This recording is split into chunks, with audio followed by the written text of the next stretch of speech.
Welcome to Politics Done Right. I am your host, Egberto Willies. This is a progressive program that will take the mystery out of politics. This is the program that will encourage you to make sure government becomes we the people. Whether you are liberal, progressive, conservative, or otherwise, you get to air your point of view. We are an independent media outlet that, unlike mainstream media beholden to corporations, we only owe allegiance to you. Remember, you can also send me a tweet at EGBERTOWILLIES. That is at Egberto Willies. Let us engage. It is Politics Done Right.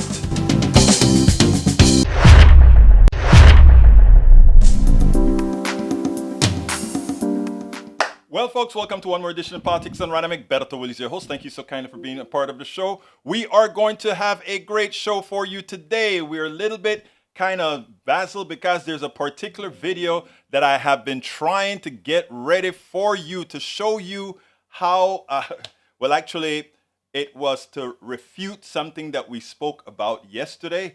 And I processed the video into an MP3 instead of into an MP4. So what I am doing right now as we speak is hoping not to crash this computer as I process it into a MP4 in real time as we're speaking here. I want everybody to see this video because I think it is important to show what goes on. It is extremely important for us to start showing what exactly happens, how the Republicans misconstrue, how they do things to fool you, how they do things to change things. But anyway, welcome to Politics Done Right, my peeps. Michael Rudd, I know you don't want to talk about it, so I won't bother you about it. I hope things get better. That's all I'm going to say. Welcome aboard. Let's see. Michael Rowe, MP3 is audio, I know. Welcome aboard, Melanie Keelan. Welcome from Barcelona, Spain. Welcome aboard, E2247. Welcome aboard, Michael. Welcome aboard. Para ver quién más está aquí. Eric Hayes is in the house. Also in the house is Bridge MCP. Also in the house is Lee Grant. Also in the house. I'm going from bottom to up. El Señor Paul Fleming de Atlanta, Georgia, as well as Yvette Avery Herod from Atlanta, Georgia. And of course, Paul says ATL is in the house. ATL is in the house. And guess what? It seems like the processing of the video on the same computer that we are doing this broadcast that I was hoping, okay, let's hope it can handle all of that all at once. You know, these computers, eventually they get aged. But anyway, it seems like we got the video in, and I'm about to load the video and make sure it loads, and it loads. Okay, anyway, let me go ahead and talk to you guys first. Michael says, I'm having a bad day. Don't want to talk about it. We won't talk about it, but please let you know that we are putting on to you some positive affirmations. We want those positive affirmations. Everybody give Brother the Rudnin positive affirmation. Bridge MCP says, hey, y'all. Paul Fleming says, all ATL in the house. Yvette Avery Herod says, afternoon at PDR Posse. Replying to Michael, sending prayers and hugs from more beautiful Avery Herod. Paul Fleming says, ignore E today and see what happens. LOL. LOL. Okay, let's see what else we got here. We got Hidalgo is so mad her appointment election administrator is now going to be out of a job. Should always be elected, not appointed. Do you really want a partisan handling your election? That's fine, as long as they follow the law. The truth of the matter, it makes me no difference as long as everybody have equal rights to the vote and there's no hanky-panky. That's fine with me. All right, let's see what else we got here. Burgess was let's see. The Nebraska teenager charged for allegedly taking abortion pills that her mom ordered has pled guilty to one felony and faces up to 2 years in prison. Her mom faces up to 8. Burgess was 17 at the time, but was charged as an adult. Oh my God, is that real? I hadn't seen that story. Thank you for bringing that into the fold from Jezebel.com. Wow, E. Burgess, I'm glad you pointed that out. That is something to be blogged about. Lee Grant says, hey, y'all. We have E2247 says, warned about retaining classified document notes reveal unreported warning contained in notes taken by lawyer Ivan Corcoran that prosecutors have viewed in recent months. I imagine that has to do with the Trump thing. What else have we got here? What else have we got here? Going down, going down, going down. Para ver. See if I have anything to talk about before I get to the first video. That wasn't allowed in Tutu. Let's see what else we got. I'm going through your stuff. Okay, let's get busy. Yesterday, remember the video that I did with Bob Good? Bob Good is one of those Freedom Caucus guys who attempted to bully. If you notice what he was doing, he was bullying Katie Tur yesterday when he interviewed her. And the truth of the matter, I was pretty mad because, you know, that's what a whole lot of these bullying male Republicans like to do, right? Well, bullying males, period. But specifically bullying male Republicans, that is what they enjoy doing, bullying women, etc., etc., etc., etc. So I'm watching that and I'm saying, Katie, why don't you say this? Katie, why don't you say that? And as if divine intervention occurred as soon as I got off the show yesterday, a TikTok showed up in my stream. Because I look at a lot of political news, I get a lot of political stuff in TikTok from Congress and all that kind of stuff, right? And this panel came on that pretty much disproved everything that this congressperson had to say if you read between the lines perfectly. So what I want to do is I want to go ahead and play this for you. It's going to be showing the end of that interview with Katie Tur, and then what I got in TikTok that came into my feed yesterday, because it answers the question. It didn't mean I had to go do the research. We had a whole panel of economists that could refute what was said. So check this out. And before I say that, well, check this out and then we'll take it on the other side. So you're saying just hold the line. I hear you there. Let me ask you about taxes and raising taxes. I know you weren't in Congress for the Trump tax cuts and that bill, but according to the CBO, that added $1.8 trillion over 11 years. That is a big addition to the national debt. Why would you not put taxes back on the table for the very, very rich among us and corporations? Why would that not be a part of these discussions if you're talking about trying to lower the deficit?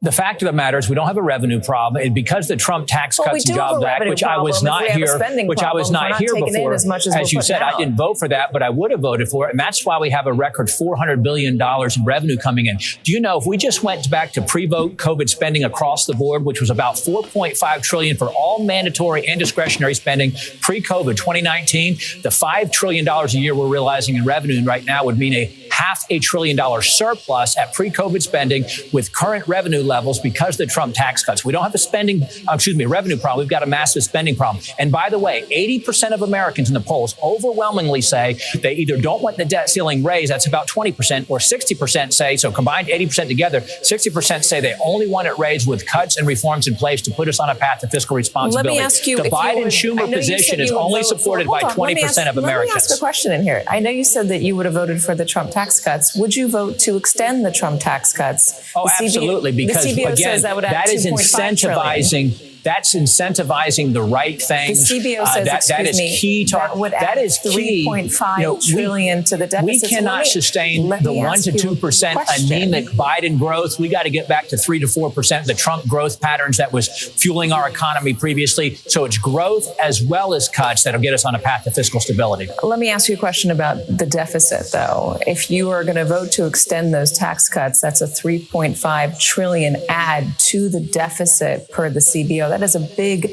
addition. If you want to cut spending and you want to get us on a path to a balanced budget, I mean, it seems like that would be in conflict with your goal. That's historically just inaccurate. Every time we cut taxes, we generate more growth, we generate more revenue. The Democrats predicted back in 2017 that when we had those tax cuts, we would have a reduction in revenue and therefore increase the deficit. And the Democrats lie and say that the deficit and the national debt has grown because of the tax cuts. That's simply not true. When revenue as a bottom line number, when you grow the pie, you only have to take a smaller percentage of it to fund your government. We've grown the pie, and that's why they've got record revenue coming in. We've never been $5 trillion a year in revenue until the last couple of years, and that is in large part because of the Trump economic policies, including the tax cuts. It's not the Democrats. It's the CBO that says this. I'm not naming any Democrats. I'm giving you the CBO, the Congressional Budget Office.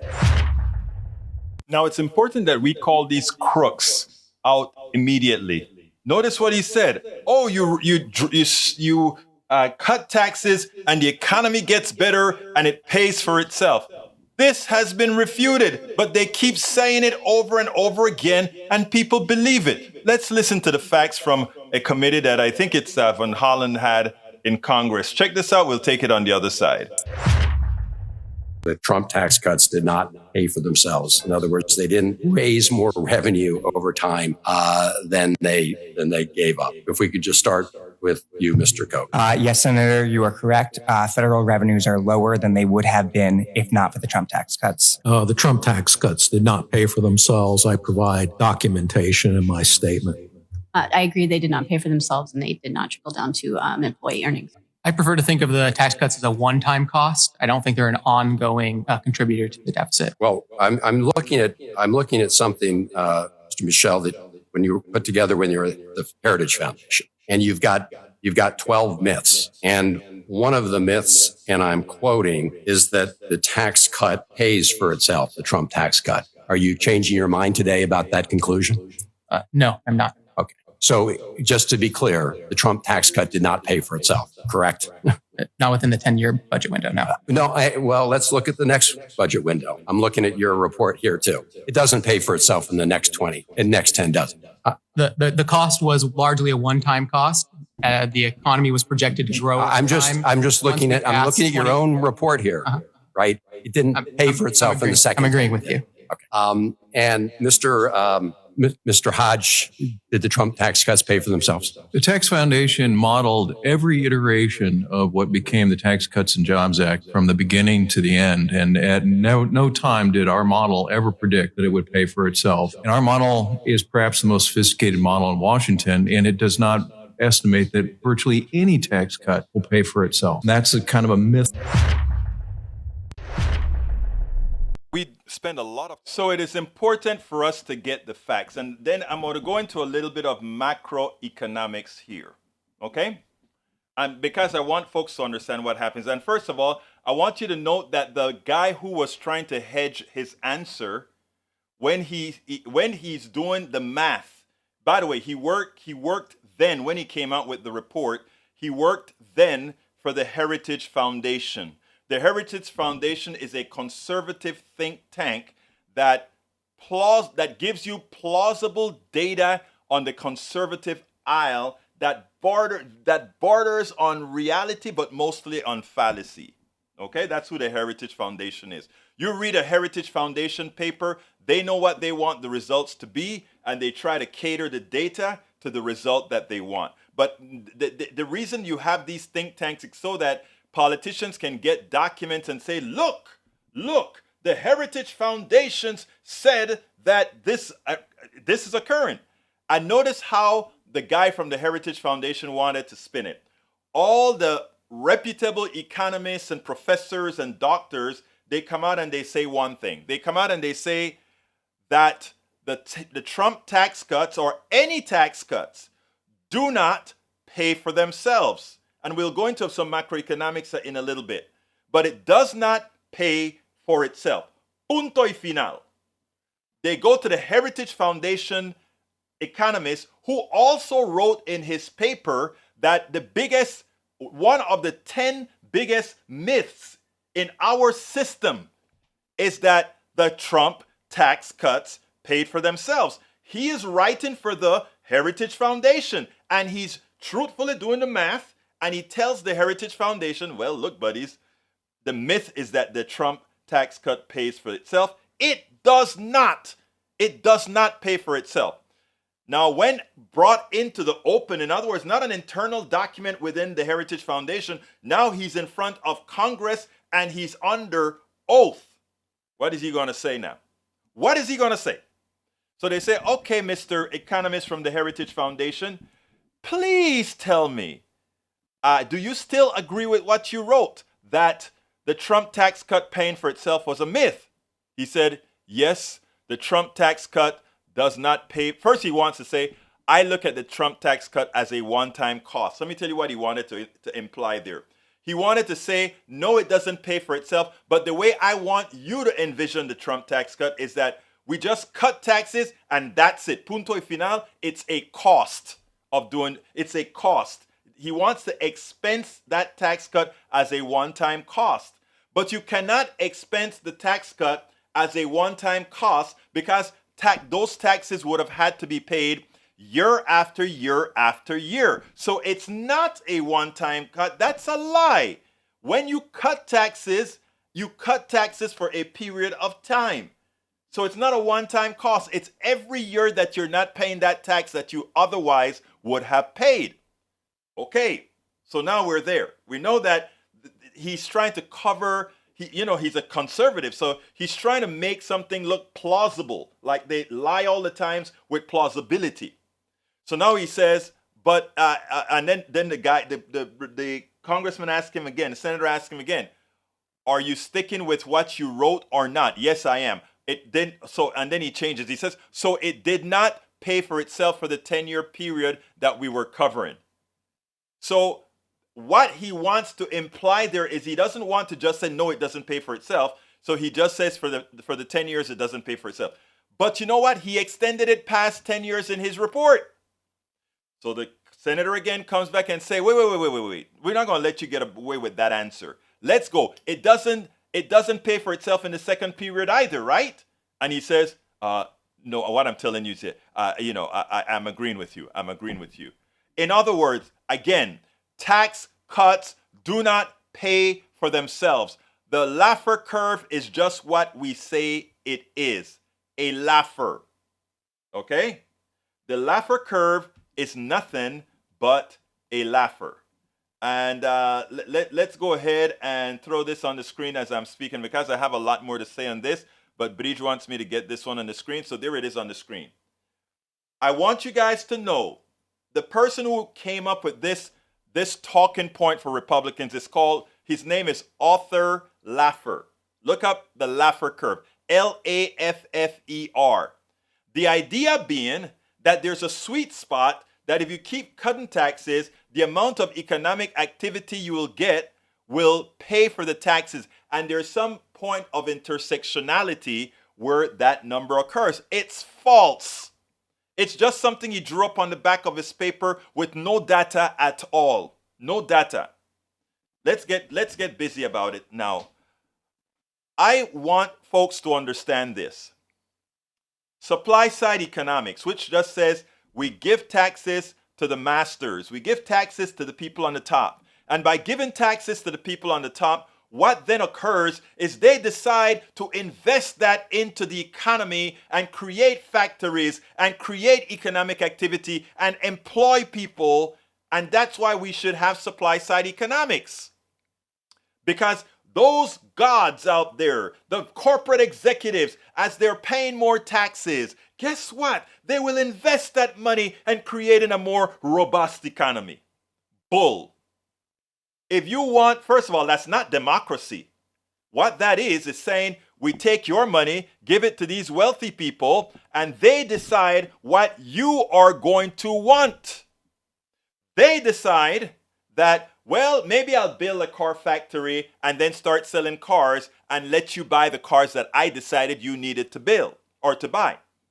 Let me go ahead and create this other thing that I am deciding that you are going to want. That's supply side economics. That's a master-slave relationship. I tell you what you want or what's available for you to want.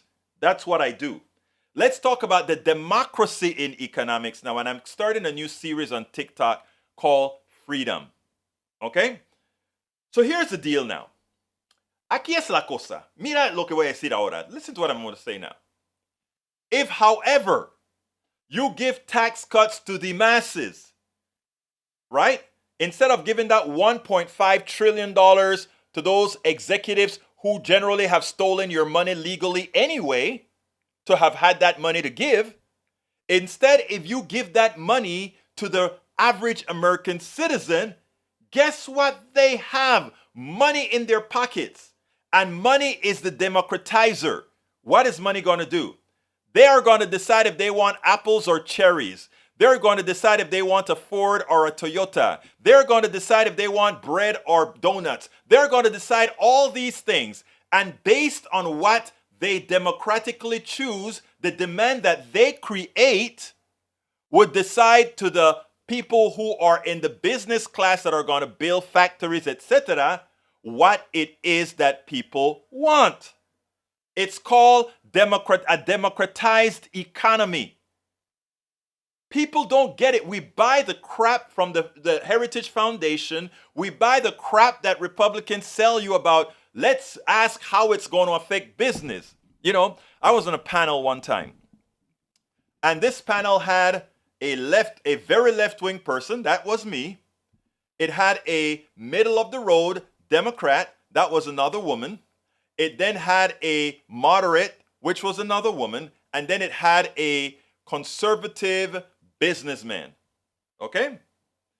And the facilitator said, what is it? What would people want? And we started to talk about policies, right? And the very first question the businessman asked was, how will this affect business?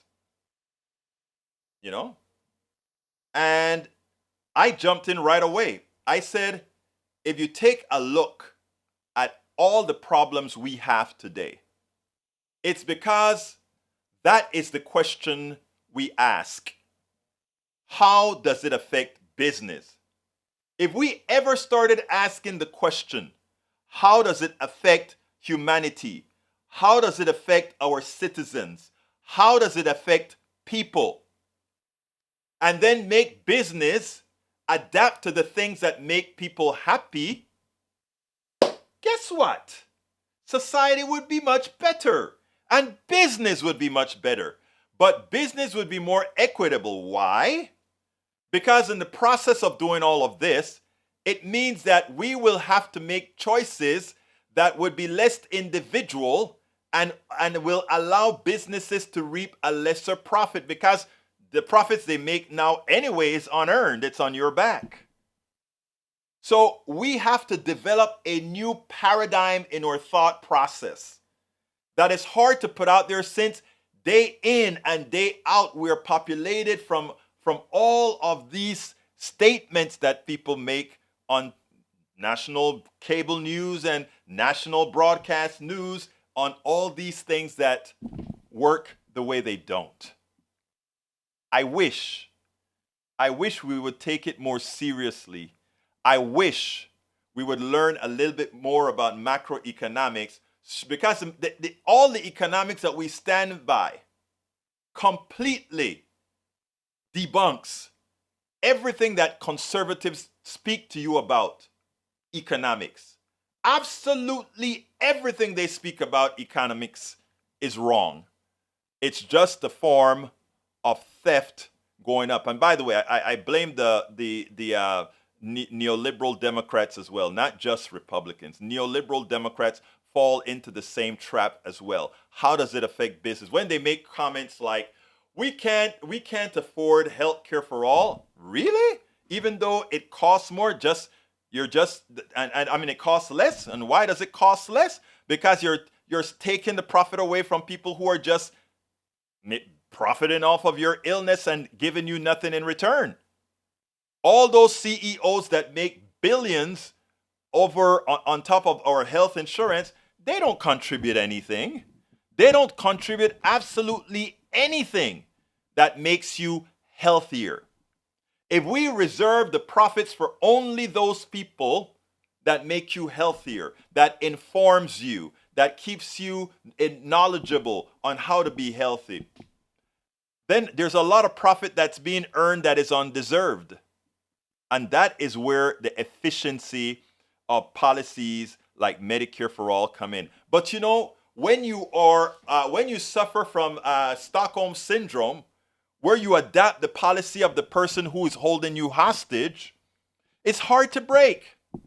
But you can do it.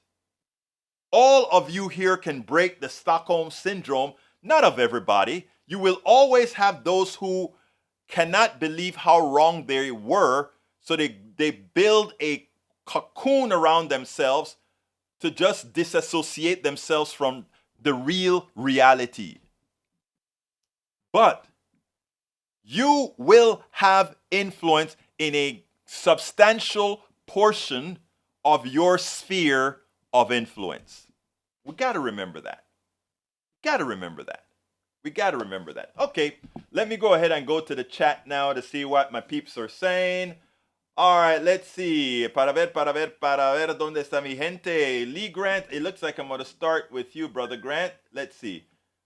First, Lee Grant says, I heard the American Taliban wants the 10 Commandments posted in schoolrooms. It's a fundamental document of Western culture. Egberto, which commandments to you take issue with?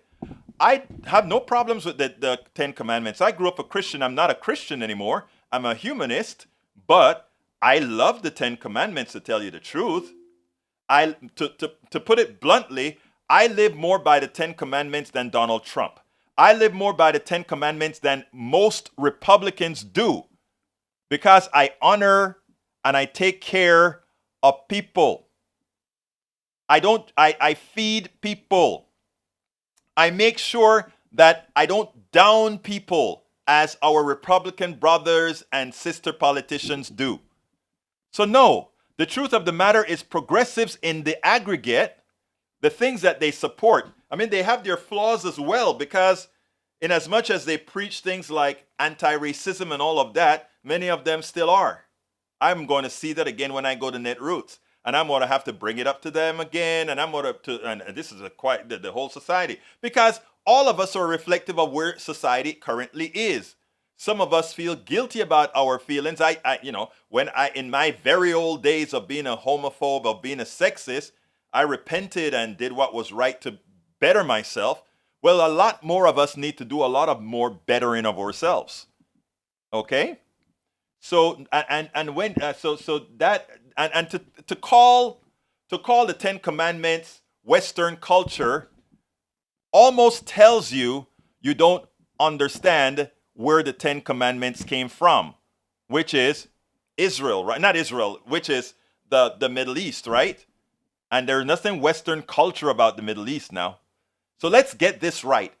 What the Western culture, even from the statement you just made, my brother Lee Grant, even from the statement you just made, just answer the preeminent state question about Western culture. It is an adaptive culture that takes the best of every other culture to create that culture. There's nothing inherent within Western culture proper.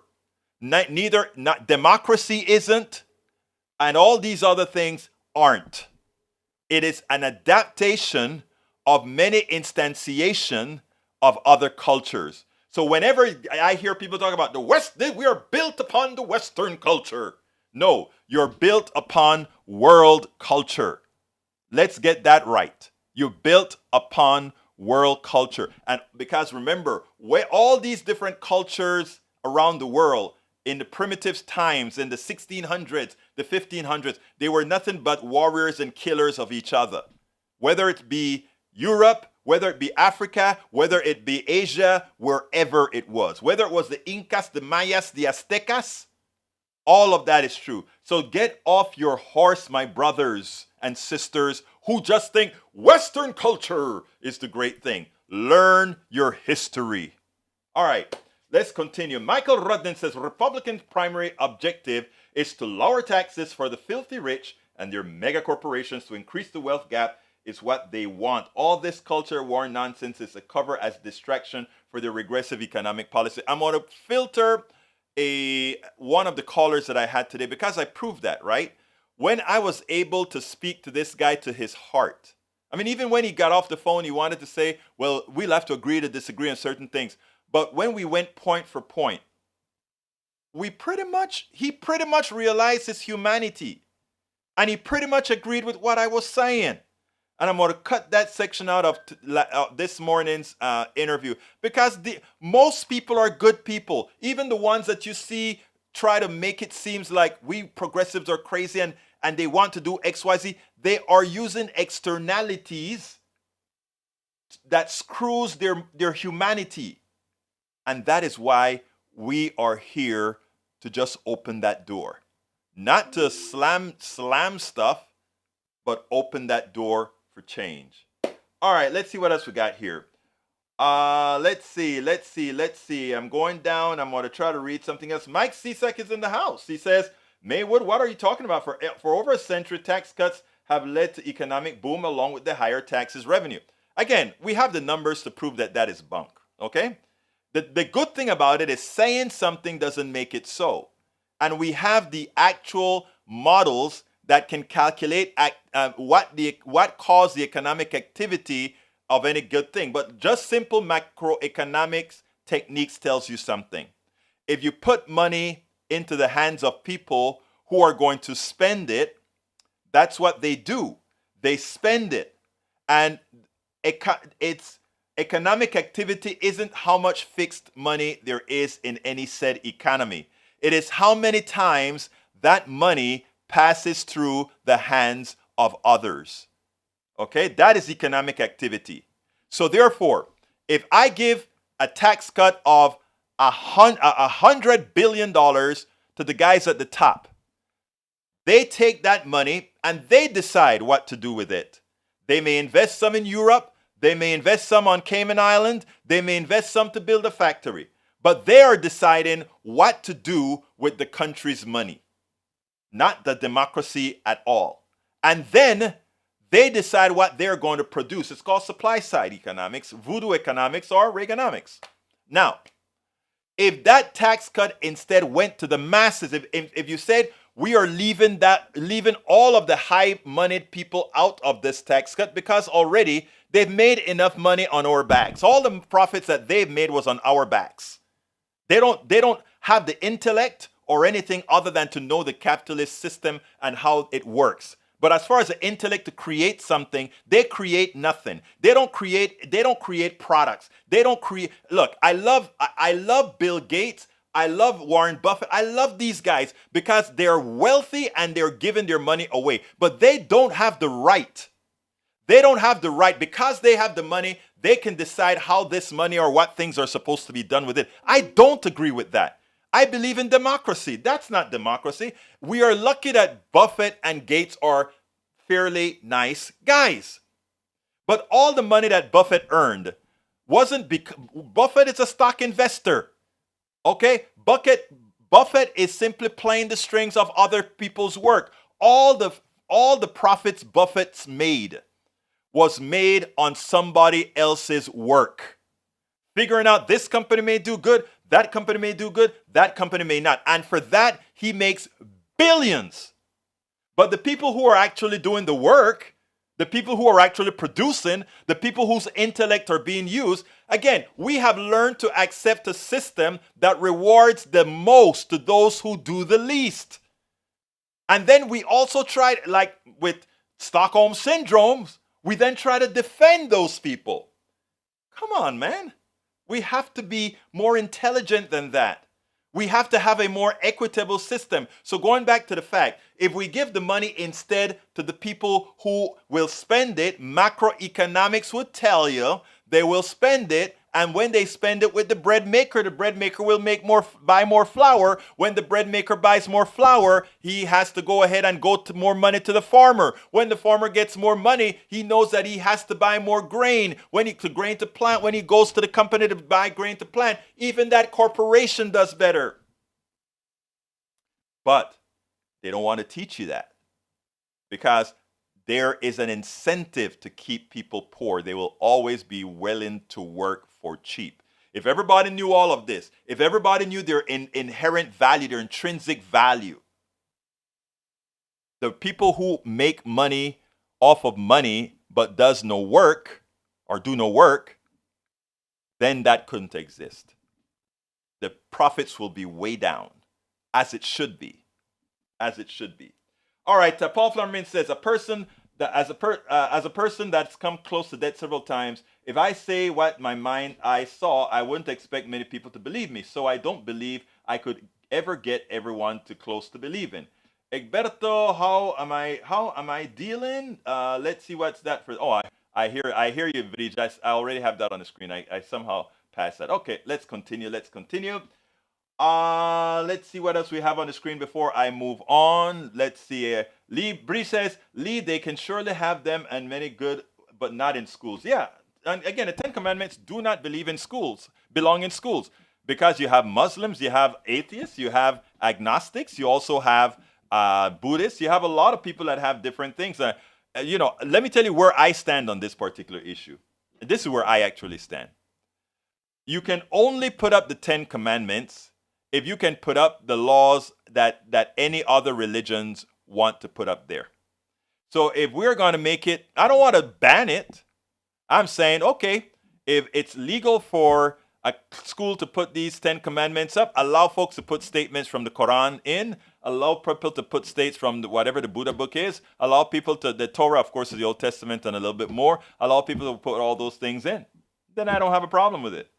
All right. Paul Fleming says the pro-life club is now the pro-murder club. Oh, they've always been the pro-murder club. Always, Paul. Always, Paul, but you got that right. Let's see what else we got here.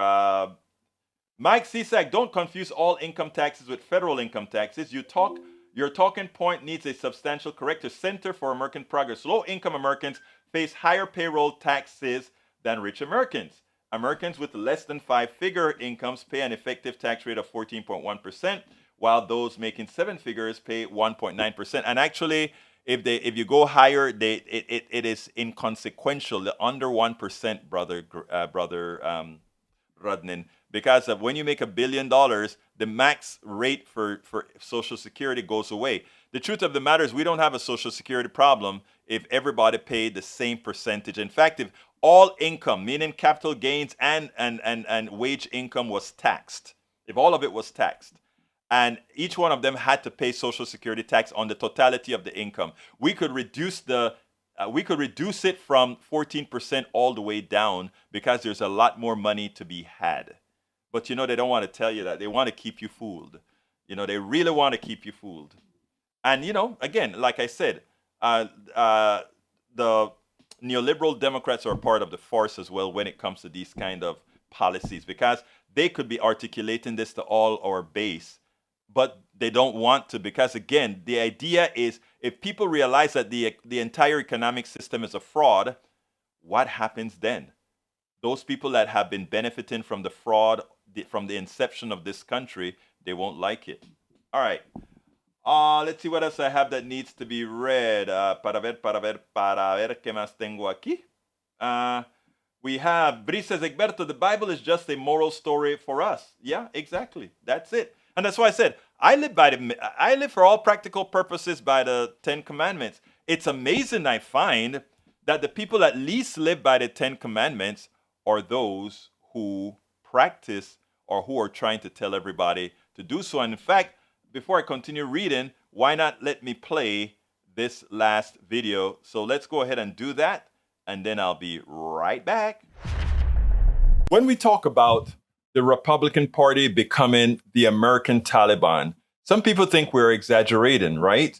But as it turns out, it is absolutely what's happening. When you get a bill that gets out of committee and is going to the floor that says one must post the 10 Commandments in every school in America, please tell me that isn't making sure that Christianity, or it's funny that they're using the 10 Commandments from the Old Testament, but that Christianity is somehow the religion of the land. I want you to listen to this, then we'll take it on the other side.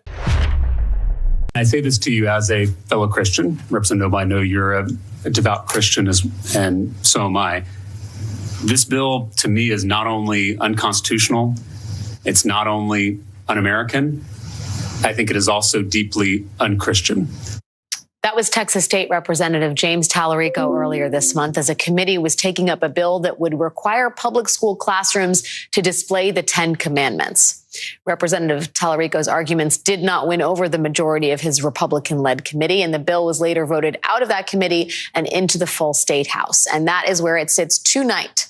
It is on the agenda for a full vote. But even if it does not pass, or if the vote does not happen in time, the bill will effectively die. But even then, it is just one of an estimated 1,600 bills in state houses across this country that attempt to dismantle the separation between church and state. Representative Tallarico, a member of the Texas State House and a former public school teacher. What are Republicans trying to do to public education in the state of Texas? Well, first, thank you for having me, Alex, and thank you for shining a national spotlight on what Texas Republicans are trying to do to our public school students. They're trying to indoctrinate.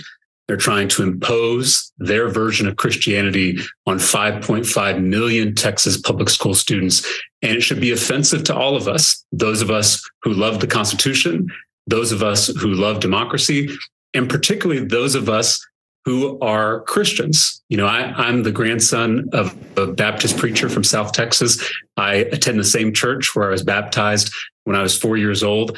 And I find these bills deeply offensive to my faith. And so I think it's incumbent upon Christians to speak out that these bills are exclusionary, they are idolatrous, and they are diametrically opposed to the teachings of Jesus Christ.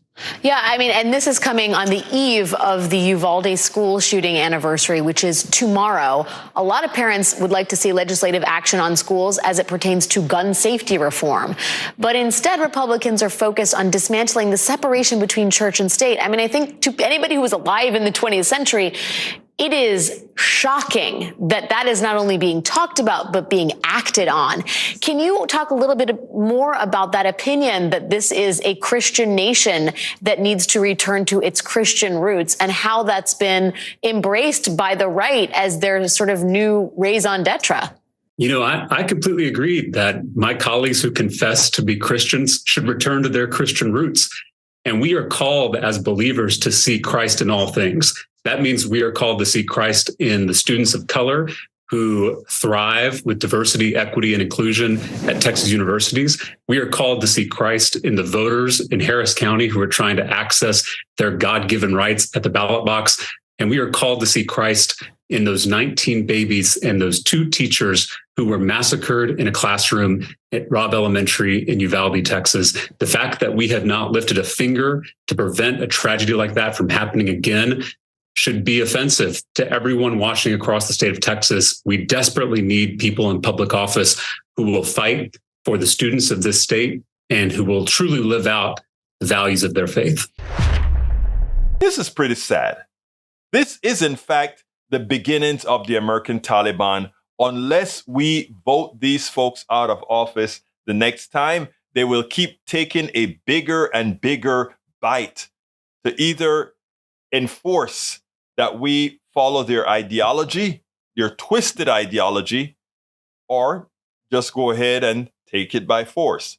We have to decide going forward if we are going to adopt the ideology of the American Taliban. We have to decide.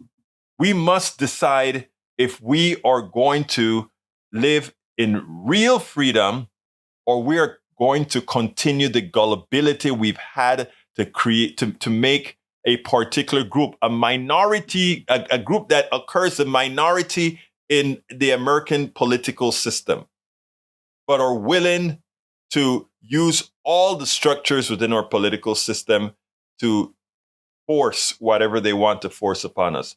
Are we going to remain gullible, or are we going to vote these people out of office? I wonder how much can one take?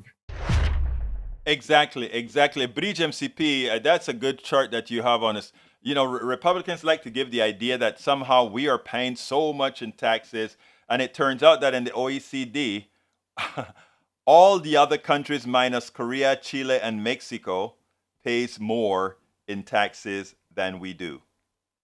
Think about that. More in taxes than we do. And what that proves to us is the pains that our people go through. And I mean, when I say pain, I'm not speaking figuratively, I'm speaking literally. I mean, from our healthcare system, it just shows you how draconian.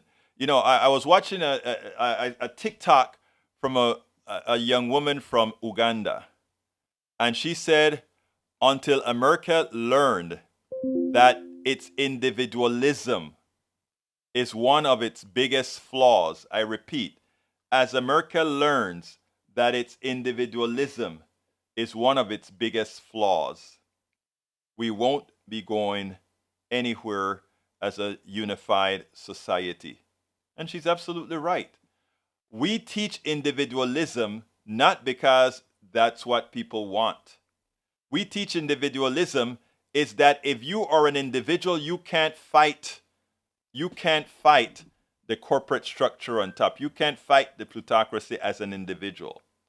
But if you learn community, if you learn to love thy neighbor, by the way, commandment, right? Love thy neighbor as thyself. If you learn all these things, right? It's amazing that suddenly you care. And as you care, you protect your brother and your sister.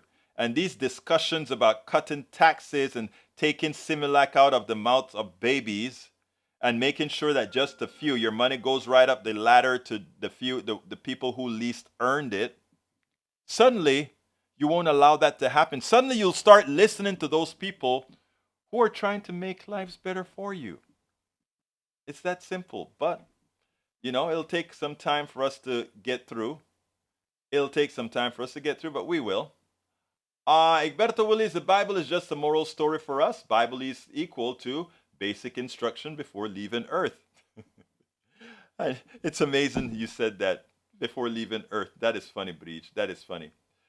Daniel says the Chinese would agree with Egberto. They think they have the greatest culture ever, but the reality is Western culture built the amazing, connected, technological, democratic world we live in, kind of hands down the most successful culture ever seen. You somehow think that that I don't know what you mean by Western culture. If you mean Western, because the truth of the matter is all of us err in Western culture that we all created, right? You didn't create Western culture, right? All of us are, like I said, Western culture is a composite of the best of everything, right?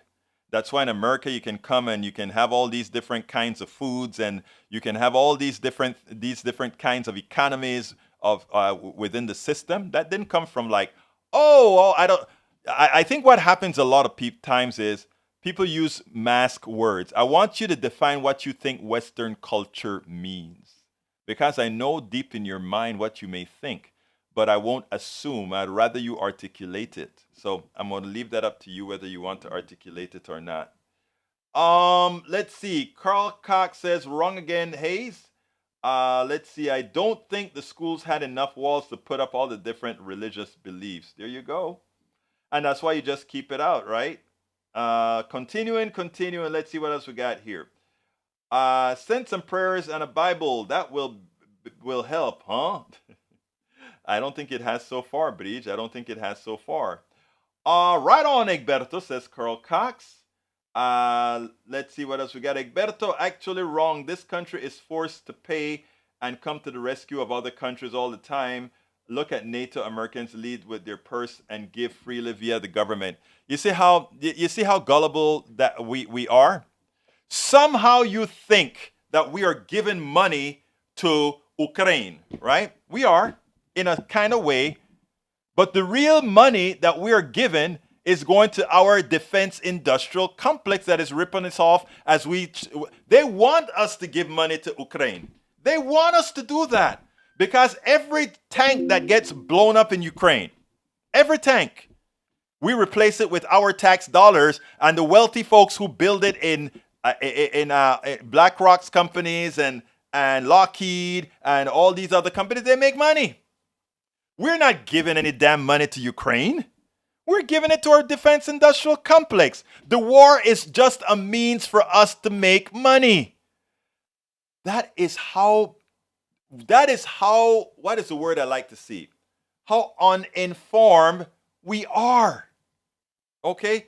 That is so uninformed. And if Eric says, so just stop it, we can't stop it. You know why we can't stop it? Numero uno, because we started it. Numero dos, we can't stop it because, again, both democratic neoliberals as well as Republicans, all of them are in bed with the defense industrial complex who tells them what to do. And that's why you need to elect progressive if you want to do things right. It's that simple. It is that simple. Eric Hayes, Egberto, were you in Panama when Noriega was there? Yes. Well, I visited, of course. I was in Panama in I think the invasion was in 1980, right? December 1980. I had just visited December 1979, I believe, if I recall correctly. And my father, when it just started, it was crazy. My father, the missiles, by the way, Panama doesn't have an army. The missiles were flying over my father's house to go to Cuartel Nacional in Colón. They destroyed a whole neighborhood where there are 10,000 people in a tight, confined set of tenements and all of that, where the Cuartel Nacional, where Noriega was supposed to be. They flattened it. Again, that is who we are. That is how our military operate. Ask Colin Powell. Go in with massive force and destroy everything. All of us people in Panama in those times were just considered collateral damage. Okay? Collateral damage. We're running out of time right now. I just wanted to ask all of you to please support the show. I ask you so kindly. The show needs your support. If you be so kind to do so, I will be able to continue doing this. We have a lot of work to do.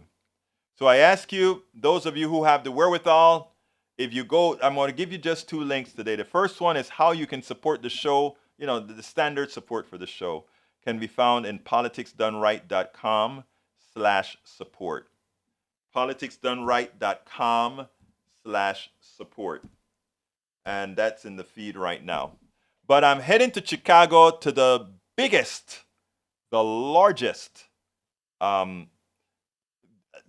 place where progressives get together, discuss policy, discuss how we're going to handle 2024 and actually 2023 as well. So I want to ask you to support us, or support our trip and donate to our trip. And there are a lot of good things for those people who support, who support our trip. So I'm asking you so kindly, support our trip. I think you will enjoy what we have to offer. And it goes like this. PDR is again on the coveted radio road to broadcast events at record interviews. I was one of the first to interview a wide-eyed up-and-coming Alexandria Ocasio-Cortez there, and I told her then that she would win and beat Congressman Joseph Crowley, who was supposed to be Nancy Pelosi's replacement. And when I told her that, I have that video, when I told her that, she just laughed. I said, no, you're going to win this one. And she did. All right, I will interview between 25 to 50 politicians, at least. And, what we need to do is fund the trip. So what will you get if you help fund the trip? All donors will have their names, unless anonymous, listed in the credit section of every video. You know when you have the scroll? Every video will have your name in it. Every YouTube description will also show that you are a supporter and co-producer of the video, as well as we'll have a page with a lot of information with showing that you supported our project. Those who give $100 or more, they will get a full internet searchable page. Of course, we have to approve it to make sure that it doesn't violate tax or rather violate copyright violations, etc. And likewise, those who give $200 will get an embroidered polo as well as one of my books, just about everything. The first 20 people who give $35 or more will get my book signed. It's worth it. How to Talk to Your Right-Wing Relatives, Friends, and Neighbors, and a bumper sticker. So I ask you so kindly to please support the program.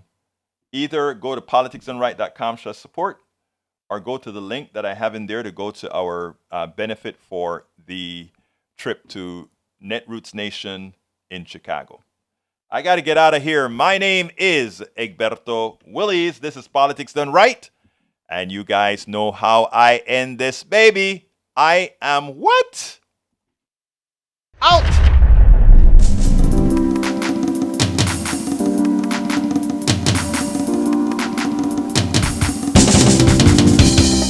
Welcome to Politics Done Right. I am your host, Egberto Willies. This is a progressive program that will take mystery out of politics. This is the program that will encourage you to make sure government becomes we the people. Whether you are liberal, progressive, conservative, or otherwise, you get here your point of view. We are an independent media outlet that, like mainstream media, beholden to corporations, we only owe allegiance to you. Remember, you can also send me a tweet at EGBRTOWILLIS. That is at Egberto Willies. Let us engage. It is Politics Done Right.